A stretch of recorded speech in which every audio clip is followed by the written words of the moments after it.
मैं आलोक कनौजिया आदर्श agriculture institute Kanpur की तरफ से आप लोगों के लिए पुनः उपलब्ध हूँ। आज जो है बायोलॉजी की तरफ से बायोलॉजी के सबसे आधुनिक और बेहतरीन जो है भाग कोशिका की बात करते हैं। आधुनिक बायोलॉजी की जब शुरुआत हुई तो इंग्लैंड के वैज्ञानिक सन 1665 ईस्वी में रॉबर्ट हुक ने जो है कोशिका की खोज की।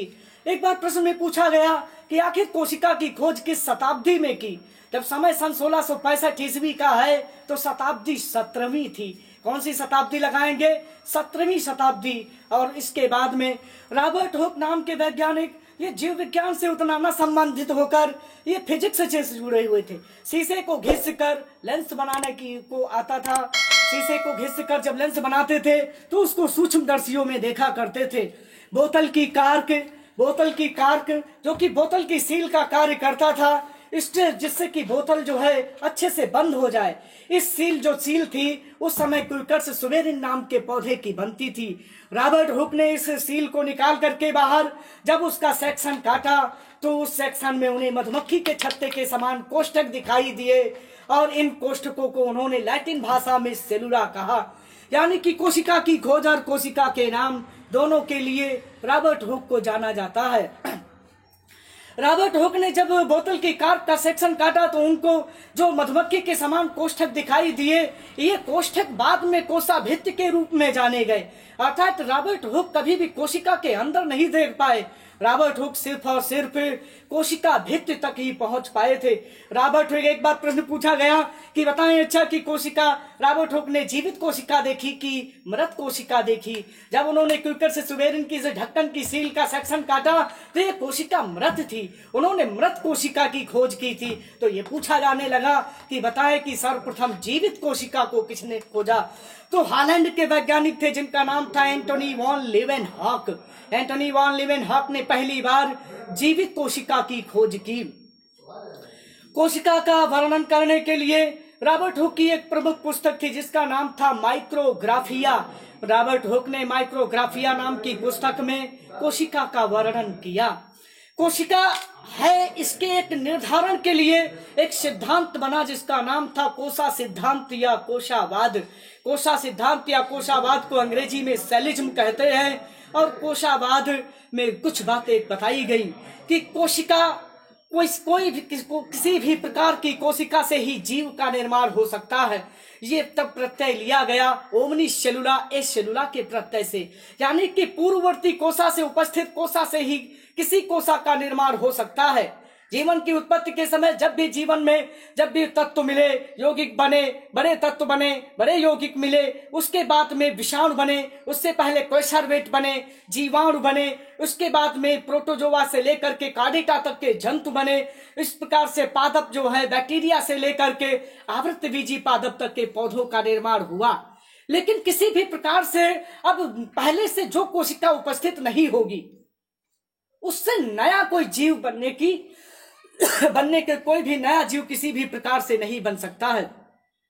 दूसरी बात उन्होंने एक बात और कही कि जो कोशिका होगी वो शरीर की संरचनात्मक और क्रियात्मक होगी, यानी cell is the structural and functional unit of the body.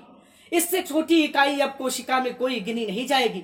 तो जीव विज्ञान में जब क्वेश्चन पूछे जाने लगे तो उन्होंने कहा कि कोशिकाओं के समूह को क्या कहते हैं।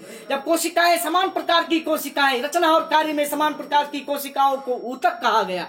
जब ऊतक मिले तो अंग बनने लगे, जब अंग बने तो अंग तंत्र बना, और जब अंग तंत्र बनने लगे तो शरीर का निर्माण होने लगा। एक जैसे बहुत सारे शरीर इकट्ठा हो गए तो जातियां बनने लगी, और विभिन्न प्रकार की जातियां इकट्ठा होने लगी तो समुदाय का निर्माण हुआ। इस प्रकार से कोशिका के विकास को परिभाषित किया जाता है। कोशिका के लिए एक और सिद्धांत आया जिसे ओमनी सेलुला के रूप में जाना गया, जिसको बिरकाउ ने दिया था। कोशिका ने इसको वंश परंपरा का नियम भी कहते हैं। कोशावाद का अपवाद विषाणु को कहते हैं। हमने विषाणु के चैप्टर में भी बताया था कि विषाणु कोशिका बनने से पहले की अवस्था था। इस प्रकार जो है कोशिका के इतिहास में आगे हम बढ़ते हैं जीव द्रव्य की तरफ। जीव द्रव्य का एक बहुत ही अच्छा प्रश्न है जो हर बार कम से कम 2012 से लेकर 2019 तक में 5-6 बार आया, और वो क्वेश्चन था कि जीव द्रव्य जीवन का भौतिक आधार है। यानी कि protoplasm is the base of physical life. जीव द्रव्य जब जीवन का भौतिक आधार है, इसको प्रोफेसर हक्सले ने दिया था। इसके बाद जीव द्रव्य की खोज की बात आती है तो जीव द्रव्य की खोज डुजार्डिन ने की थी।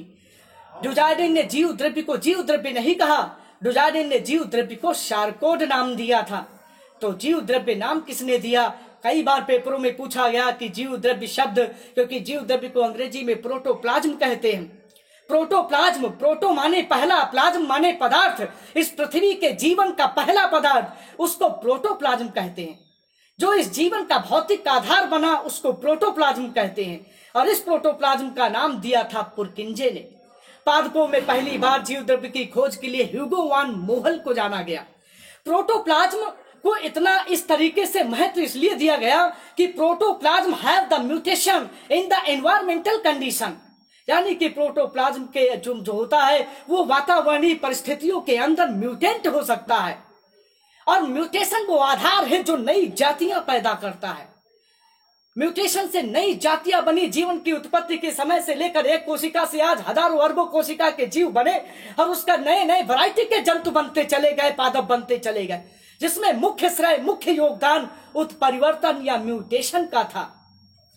जीव द्रव्य की अगर हम जीव द्रव्य में तत्व की बात करें तो 36 से 40 तत्व जीव द्रव्य में लिखे गए। जीव द्रव्य में जल प्रतिशत की बात करें तो 90 से 92% जल पाया जाता है। जीव द्रव्य में प्रोटीन की बात करें तो 12 से 16% प्रोटीन पाई जाती है। जीव द्रव्य के बाद में हम बात करते हैं कोशिका कला की। कोशिका कला यानी कि कोशिका कला जो कि फास्फोलिपिड व प्रोटीन की बनी होती है। कोशिका कला 75 एंगस्ट्रॉम की होती है, जिसमें लिपिड और प्रोटीन के संयोजन से इसका निर्माण होता है। इससे संबंधित दो प्रमुख सिद्धांत हैं जो मार्केट में हम लोगों के स्तर पर ज्यादा पूछे गए। वैसे तो 5-6 दिए हैं, लेकिन हम लोगों को अगर 2 भी याद हो गए। नंबर 1 पर आता है जिसमें पहला सिद्धांत है तरल mosaic model. Singer and Nicolson ने तरल मोजेक मॉडल दिया जो कि कोशिका कला से की संरचना से संबंधित था। दूसरा मॉडल आता है जो रॉबर्टसन ने दिया और ये मॉडल था एकक कला सिद्धांत, जिसको अंग्रेजी में कहते हैं यूनिट मेम्ब्रेन थ्योरी। यानी कि इन दोनों सिद्धांत ये सबसे ज्यादा पेपरों में पूछे गए। यूपी कैटन में जो है एकक कला सिद्धांत को पूछा गया। और इसके साथ में हम लोग आगे बढ़ते हैं। एकक कला सिद्धांत से संबंधित एक बात और पूछी जाती है। कहते हैं कि चैनल प्रोटीन्स किस में पाए जाते हैं। चैनल प्रोटीन की बात करें तो तरल मोजेक मॉडल में चैनल प्रोटीन की बात की गई थी। इसके बाद हम लोग बात करेंगे कोशिका के कोशिकांगों की। पहला कोशिकांग आज लेते हैं हरित, पहले लेंगे लवक। लवक की खोज सन 1865 ईस्वी में हेकल नाम के वैज्ञानिक ने की। लवक शब्द शिम्पर ने दिया था। लवक जो होते हैं वो पादप कोशिकाओं में पाए जाते हैं। लवक मुख्यतः 3 प्रकार के हैं। पहला लवक आता अवर्णीय लवक। अवर्णीय लवक का नाम ही आ माने नहीं, वर्ण माने रंग, जिसमें रंग ना हो, यानी कि इसको अंग्रेजी में ल्यूकोप्लास्ट कहते हैं। अवर्णीय लवक। अवर्णीय लवक मुख्य रूप से भूमिगत, जड़, तना व भ्रूण पोष की कोशिकाओं में पाए जाते हैं। अवर्णीय लवक को भी 3 भागों में बांटा गया, एमाइलोप्लास्ट, इलियोप्लास्ट एंड प्रोटीनोप्लास्ट में। तो कोई मंड का संचय करता था, कोई वसा का संचय करता और कोई प्रोटीन का संचय करता है। नंबर 2 पे आता क्रोमोप्लास्ट या वर्णी लवक।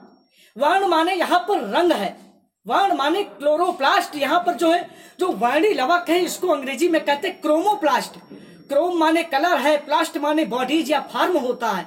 एक ऐसी जैविक संरचना का भाग जो कि कलर के रूप में पाया जाए उसको जो है क्रोमोप्लास्ट या हिंदी में वर्णी लवक कहते हैं। जैसे हम लोग बात करते हैं, हम लोग पढ़ते हैं कि गाजर में कैरोटीन पाया जाता है, कि उसमें जेंथिन पाया जाता है, उसमें इस तरीके के जो फाइकोसाइनिन पाए जाए, फाइकोइरथिन पाए जाए। हम लोगों ने पढ़ा था कि लाल समुद्र में जो जल होता है वो लाल होता है फाइकोसाइनिन और फाइकोइरथिन के सहवालों के कारण। इस तरीके के जो वर्णक जो कि पत्ती के हरे रंग को छोड़कर फल और पुष्पों को रंग देने वाले लवक वर्णी लवक कहलाते हैं। ये ध्यान रखेंगे कि फल को, पुष्पों को, पौधे के किसी भी भाग को रंग दे लेकिन पत्ती को नहीं, क्योंकि पत्ती का हरा रंग अगला लवक है। इस प्रकार जो है फूल और पुष्पों को रंग देने वाला दूसरा लवक है वर्णी लवक। तीसरे लवक की बात करते हैं जिसका नाम है हरित लवक। सन 1885 ईस्वी में हरित लवक की खोज सिम्पर ने की थी। दोहरी कोशिका कला का कोशिकांग है। हरित लवक प्रत्येक जो है हरे पादपों की पत्तियों में पाया जाने वाला लवक है। हरित लवक को रसायन जो पूरी जीव विज्ञान में इसको प्रकाश संश्लेषण या भोजन निर्माण का रसोई घर कहा जाता है। हरित लवक के अंदर ग्रेना और स्ट्रोमा पाए जाते हैं। हरित लवक के अंदर का जो लसलसा पदार्थ है वो स्ट्रोमा कहलाता है। स्ट्रोमा में प्रकाश संश्लेषण की अंधकारिक अभिक्रिया संपन्न होती है, जबकि ग्रेना में प्रकाश संश्लेषण की प्रकाशिक अभिक्रिया संपन्न होती है। प्रकाश संश्लेषण की इन्हीं प्रक्रियाओं के परिणाम स्वरूप भोजन का निर्माण होता है। इसके बाद हम लोग आगे बढ़ेंगे तो हम लोगों ने देखा कि एक क्वेश्चन आता है पेपर में कि क्वांटासोम की खोज Park and Pons and Park and Biggins नाम के वैज्ञानिक ने 1961 और 1963 में अपने अपने विचारों को प्रस्तुत किया। क्वांटासोम जो होते हैं वो जो हरित लवक के ग्रेना के थैलेक्वाइड में पाए जाते हैं। एक क्वांटासोम में क्लोरोफिल के 230 अणु पाए जाते हैं। बहुत इंपॉर्टेंट क्वेश्चन, कई बार पूछा गया बाकी जगह के पेपरों में सब कहीं कि क्वांटासोम में क्लोरोफिल के कितने अणु होते हैं, 230, जिसमें 170 होता है क्लोरोफिल ए और जो बचे हुए होते हैं वो होते हैं क्लोरोफिल बी। 3:1 के अनुपात में जो है क्लोरोफिल ए और बी हर पत्ती में पाया जाता है। इस प्रकार हम लोग आगे बढ़ते हैं और हरित लवक का जो हरित लवक होते हैं इनका मुख्य कार्य सिर्फ और सिर्फ प्रकाश संश्लेषण की प्रक्रिया में सहयोग देना होता है। इसके बाद हम लोग अगले जो है कोशिकांग की बात करते हैं जिसका नाम है माइटोकॉन्ड्रिया। माइटोकॉन्ड्रिया जंतु कोशिका का सबसे बड़ा कोशिकांग है। तो प्रश्न उठेगा कि आखिर पादप कोशिका का सबसे बड़ा कोशिकांग कौन होगा?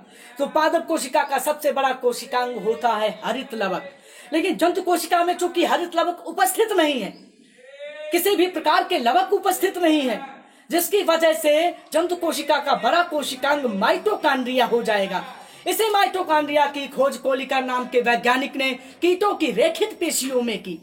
कीटों की रेखित पेशियों में इसलिए भी की क्योंकि पूरे जीव विज्ञान में प्रति कोशिका के हिसाब से 5 लाख से अधिक माइटोकॉन्ड्रिया कीटों की रेखित पेशियों में पाई जाती है। और इसीलिए हो सकता है कि कोलिकर महाराज को कीटों की रेखित पेशियों में माइटोकॉन्ड्रिया आसानी से प्राप्त हुई और जिसकी खोज का श्रेय कोलिकर को जाता है।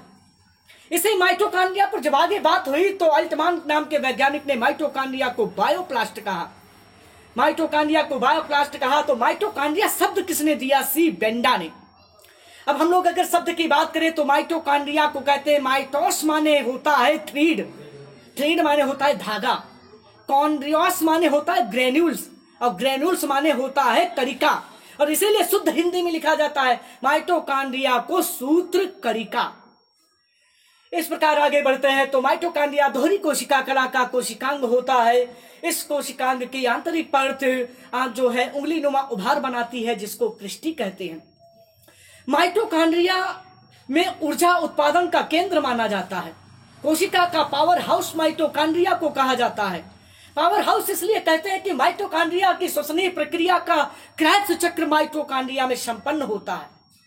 माइटोकॉन्ड्रिया के मैट्रिक्स में क्रेब्स चक्र संपन्न होगा जो अकेले 24 एटीपी देता है। ये श्वसन के चैप्टर में हम लोग फिर विधिवत पढ़ेंगे कि इस प्रकार से 24 एटीपी का निर्माण माइटोकॉन्ड्रिया के मैट्रिक्स में होता है। केवल अब बात करते हैं एटीपी की। एटीपी का मतलब है एडेनोसिन ट्राइफॉस्फेट। थोड़ा नाम सही से पढ़ें, एडेनोसिन यानी कि एडेनिन नाम का नाइट्रोजनी क्षार, इसको जोड़ता है राइबोस नाम का एक कण शर्करा का और 3 पाए जाते हैं H3PO4 यानी कि फास्फोरिक अम्ल। यानी कि एक एडेनिन नाइट्रोजनी क्षार, एक राइबोस का अणु और 3 पाए जाते हैं H3PO4। इनसे मिलकर के एटीपी का निर्माण होता है। एटीपी के जनक लिपमैन को कहा जाता है। एटीपी ऊर्जा वाहक के रूप में कार्य करते हैं, ये लोहमैन ने कहा था। एटीपी ऊर्जा के सिक्के होते हैं। एटीपी ऊर्जा के सिक्के होते हैं। जिस प्रकार रुपयों को खर्च करने पर रुपए या सिक्के की वास्तविक भौतिक संरचना जिस तरीके के बने होते हैं उसमें कोई परिवर्तन नहीं होता है। रुपए का अपना मूल्य होता है। इस 10 रुपए के मूल्य में, यदि 10 रुपए के मूल्य में जो सामान खरीदना होगा वो सामान हम 10 रुपए का खरीद लेंगे, लेकिन 10 रुपए की संरचना में किसी भी तरीके का परिवर्तन नहीं होता है। ये नहीं है कि 10 रुपए के सिक्के से 10 रुपए के 10 रुपए का जो नोट होगा उसमें से थोड़ा सा नोट फाड़ ले, उसको दे दे और सामान ले ले। उसका एक अपना महत्व है, एक उसकी वैल्यू है। इसी तरीके से एटीपी की अपनी वैल्यू होती है। और यही एटीपी जो है जब अपने आप में ऊर्जा का विमोचन करने लगते हैं तो एटीपी यानी एडेनोसिन ट्राइफॉस्फेट एडेनोसिन डाइफॉस्फेट में बदलेगा और एडेनोसिन डाइफॉस्फेट एडेनोसिन मोनोफॉस्फेट में बदल जाते हैं और इस प्रकार से ऊर्जा को मुक्त करते हैं, जिससे जीव शरीर की समस्त प्रकार की संरचनाओं की जैविक क्रियाएं जो है संचालित होती रहती है। इसके बाद हम अगले कोशिकांग की बात करते हैं जिसका नाम है गाल्जी काय। 1898 ईस्वी में गाल्जी काय की खोज कैमिलियो गाल्जी नाम के वैज्ञानिक ने की थी। गाल्जी काय को कोशिका का जो है ट्रैफिक पुलिस कहते हैं। ट्रैफिक पुलिस देखा होगा कि शहरों में जो ट्रैफिक पुलिस होते हैं उसी तरीके के कार्य होते हैं। रासायनिक पदार्थों को आवश्यकता अनुसार पुस्तिकाओं में बांध कर जहां जिसकी जरूरत जितनी होती है उसी के हिसाब से छोड़ने का काम करते हैं। इसलिए भारतीय जीव वैज्ञानिकों ने इसको ट्रैफिक पुलिस का नाम दिया। पादपों में गाल्जी काय को डिक्टियोसोम कहा जाता है। गाल्जी काय के प्रमुख कार्यों पर एक प्रश्न आता है कि गाल्जी काय विभिन्न पदार्थों का स्राव करता है, कोशापट्ट के निर्माण में सहायक होता है, नंबर 2। नंबर 3 पर आता है कि गाल्जी काय जो होते हैं वो प्राथमिक लाइसोसोम का निर्माण करते हैं। और सबसे इंपॉर्टेंट प्रश्न आता है कि गाल्जी काय शुक्राणुओं के अग्रपिंडक का निर्माण करता है। शुक्राणु के अग्रपिंडक को एक्रोसोम कहते हैं और इसका निर्माण गाल्जी काय के द्वारा होता है। अब हम अगले कोशिकांग की बात करेंगे और यह कोशिकांग है अंतःप्रद्रव्य जालिका। अंतःप्रद्रव्य जालिका की खोज के.आर. पोर्टर ने सन 1945 ईस्वी में की और अंतःप्रद्रव्य जालिका को कोशिका का अंतःकंकाल कहते हैं। इसके बाद हम अगले कोशिकांग की बात करेंगे जिसका नाम है लाइसोसोम। लाइसोसोम का जो बेहतरीन प्रश्न है वो यही है कि कोशिका में किसे आत्महत्या की थैली कहा जाता है। कोशिका में आत्महत्या की थैली लाइसोसोम को कहते हैं। आत्महत्या की थैली क्यों कहते हैं? क्योंकि लाइसोसोम के अंदर 30 से 35 प्रकार के जल अपघटनीय एंजाइम पाए जाते हैं जो जैव रासायनिक प्रक्रियाओं में पदार्थों के विभक्तीकरण या उसके पाचन का काम करते हैं। हाइड्रोलिटिक एंजाइम अंग्रेजी में लिख के आता है जिसको हिंदी में कहते हैं जल अपघटनीय पदार्थ पाए जाते हैं। लाइसोसोम का जो मुख्य कार्य होता है वो सिर्फ यही कि अगर उसमें पाचन संबंधी एंजाइम पाए जाते हैं तो कोशिका के अंदर और बाहर के कोशिकीय पदार्थों का पाचन करना ही इन लाइसोसोम का मुख्य कार्य है। अगला जो कोशिकांग है उसका नाम है तारक काय। तारक काय केवल और केवल जंतु कोशिकाओं में पाए जाते हैं। तारक काय जो है इसका प्रमुख कार्य है वो ज्यादा पूछा जाता है और तारक काय का प्रमुख कार्य होता है कोशिका विभाजन के समय तुर्क तंतुओं का निर्माण करना। कोशिका विभाजन के समय तुर्क तंतुओं का निर्माण करना। इसके बाद में हम लोग बात करते हैं केंद्रक की। केंद्रक की खोज भी इंग्लैंड के वैज्ञानिक रॉबर्ट ब्राउन ने की थी 1831 ईस्वी में। रॉबर्ट ब्राउन ने जब केंद्रक को खोजा तो पहली बात तो ये आई कि केंद्रक में मुख्यतः 4 भाग होते हैं। पहला भाग होता है केंद्रक कला। जब अंदर घुसेंगे तो केंद्रक द्रव्य, उसमें तैरते हुए क्रोमेटिन धागे और उसके बीचों बीच में एक केंद्रिका। 2019 का पेपर यूपी कैटेगरी में जिन बच्चों ने दिया था उनको ये ध्यान होगा कि पिछले साल ये क्वेश्चन पूछा गया और उसमें ये बताया गया पेपर में क्वेश्चन गलत। हिंदी में लिखा था केंद्रिका की खोज किसने की, अंग्रेजी में लिखा था केंद्रक की खोज किसने की। भाग्य के भरोसे ये प्रश्न, इसका उत्तर क्या, इसके नंबर मिले होंगे ये तो बोर्ड ही जाने, ये विश्वविद्यालय जाने कि उन्होंने क्या किया होगा। क्योंकि हिंदी की तरफ लिखा था हु डिस्कवर्ड न्यूक्लियस और अंग्रेजी में जो अंग्रेजी था उसमें केंद्रक की खोज, हिंदी में लिखा था केंद्रिका की खोज। जिसने जो कुछ लगा दिया हो उसका वही सही था। लेकिन यहाँ पर केंद्रिका की खोज फोंटाना ने की और उसी केंद्रिका का नाम दिया था बोमेन ने। बहुत इंपॉर्टेंट प्रश्न है कि केंद्रिका की खोज की थी किसने? फोंटाना ने। और जो केंद्रिका नाम दिया था वो किसने दिया है? बोमेन ने। केंद्र के अंदर अभी हम बात कर रहे थे क्रोमेटिन धागों की। जब भी हम कोशिका विभाजन पढ़ेंगे तो इन क्रोमेटिन धागों का काम लगेगा क्योंकि आगे चलकर यही क्रोमेटिन धागे गुणसूत्र का निर्माण करते हैं। यहाँ पर हम केंद्रक की थोड़ी सी बात और कर लें कि सामान्य तौर पर एक कोशिका में एक ही केंद्रक पाया जाता है, लेकिन पैरामीशियम और यूग्लिना की कोशिकाओं में 2 केंद्रक पाए जाते हैं। ध्यान करें, अगर किसी को ध्यान हो कि संघ प्रोटोजोआ के जीव पैरामीशियम और जुगलीना की परिभाषाओं में वहां पर यह लिखा गया कि पैरामीशियम और जुगलीना एक कोशिकीय यूकैरियोटिक जीव है, यानी एक कोशिकीय है जिनमें यूकैरियोटिक, और यूकैरियोटिक है तो केंद्रक पाया जाएगा। वहां पर काफी अपनी पलट के देखना। और उसके बाद में हम लोग आगे बात करते हैं कि एक कोशिका के बाद में एक पैरामीशियम है जिसका नाम है पैरामीशियम ऑरेलिया। पैरामीशियम ऑरेलिया में के प्रत्येक कोशिका में 3 केंद्रक पाए जाते हैं। हम लोगों ने कभी पढ़ा था कि संघ एसके हलमन थीज की उत्सर्जी कोशिकाएं रैनेट कोशिकाएं हैं, और इन रैनेट कोशिकाओं की प्रति कोशिका में 4 केंद्रक पाए जाते हैं। जब हम केंद्र की बात करते हैं तो इसी प्रकार केंद्रिका की बात करें कि प्रत्येक कोशिका में एक केंद्रक है, तो प्रत्येक केंद्रक में भी एक केंद्रिका होगी। लेकिन अपवाद स्वरूप मनुष्य के शरीर की प्रत्येक कोशिका के प्रत्येक केंद्रक में 5-5 केंद्रिकाएं पाई जाती है। इन्हीं केंद्रिकाओं को अंग्रेजी में न्यूक्लियोलस कहते हैं। न्यूक्लियस नहीं कहते, माइन्यूट अंतर है, पढ़ना पड़ेगा। न्यूक्लियस केंद्रक को कहते हैं और न्यूक्लियोलस केंद्रिका को कहते हैं। गुणसूत्र की बात करें तो 2 प्रमुख क्वेश्चन आते हैं गुणसूत्रों में, जिसमें पहला एक आता है पॉलीटीन गुणसूत्र। पॉलीटीन गुणसूत्र की खोज बालबियानी ने की थी। पॉलीटीन गुणसूत्र ड्रोसोफिला कीट की लार ग्रंथियों में पाए जाते हैं। दूसरा एक गुणसूत्र आता है जिसका नाम है लैंप ब्रुश गुणसूत्र। लैंप ब्रुश गुणसूत्र की खोज फ्लेमिंग ने की थी, और लैंप ब्रुश गुणसूत्र कशेरुकियों के अंडक में पाए जाते हैं। कशेरुकियों के अंडक को अंग्रेजी में ओसाइट ऑफ वर्टिब्रेट्स लिखते हैं वो लोग। ध्यान रखना पड़ेगा क्योंकि पेपर में हो सकता हिंदी की तरफ से ओसाइट ऑफ वर्टिब्रेट्स लिखे। Oocyte of the vertebrates which type chromosomes have, तो ये लैंप ब्रुश गुणसूत्र के लिए जाना जाएगा। इसके बाद हम लोग आगे बढ़ते हैं और गुणसूत्र की जो खोज के लिए क्वेश्चन आता है, बहुत बार क्वेश्चन पूछा गया कि गुणसूत्र की खोज स्ट्रासबर्गर ने की और गुणसूत्र का नाम दिया था किसने? वाल्डेयर ने। आज हम एक बात का अंतर और स्पष्ट करें कि एनसीईआरटी और सीबीएसई के बोर्ड की किताबों में जहां पे गुणसूत्र के खोज के नाम बात करें तो वहां पर गुणसूत्र की खोज में स्ट्रासबर्गर का नाम नहीं लिखा है, वहां पर गुणसूत्र के खोजकर्ता में हैमरलिंग का नाम लिखा है। स्ट्रासबर्गर गुणसूत्र की खोज में जुड़े कब से? प्रमाणिक तौर पर यह माना गया कि जब स्ट्रासबर्गर अर्धसूत्री कोशिका विभाजन का अध्ययन कर रहे थे तो क्रोमेटिन धागों के और विकसित होने पर गुणसूत्रों का निर्माण हुआ, और वहीं पर यह बताया गया कि वास्तव में गुणसूत्र को इस तरीके से जाना गया और समझा गया। विज्ञान की इंटरनेशनल साइंस सोसाइटी ने स्ट्रासबर्गर को गुणसूत्र के खोजकर्ता के रूप में पेटेंट किया और उनको प्रमाणित किया। सीबीएसई बोर्ड अभी भी इस पर टकराव रखता है और उनकी किताबों में अंतर देखने को अभी भी मिलता है। हम लोग इसके बाद आगे बात करते हैं डीएनए की। डीएनए कोशिकाओं का मुख्य आनुवंशिक पदार्थ है। मुख्य आनुवंशिक पदार्थ इसलिए कहते हैं कि जंतु और पादपों में मुख्य रूप से डीएनए पाया जाता। आज हम एक बात स्पष्ट करें कि बहुत से लोग ये पूछते हैं कि इस पृथ्वी पर डीएनए पहले आया कि आरएनए पहले आया। इस पृथ्वी पर पहला आनुवंशिक पदार्थ आरएनए बना।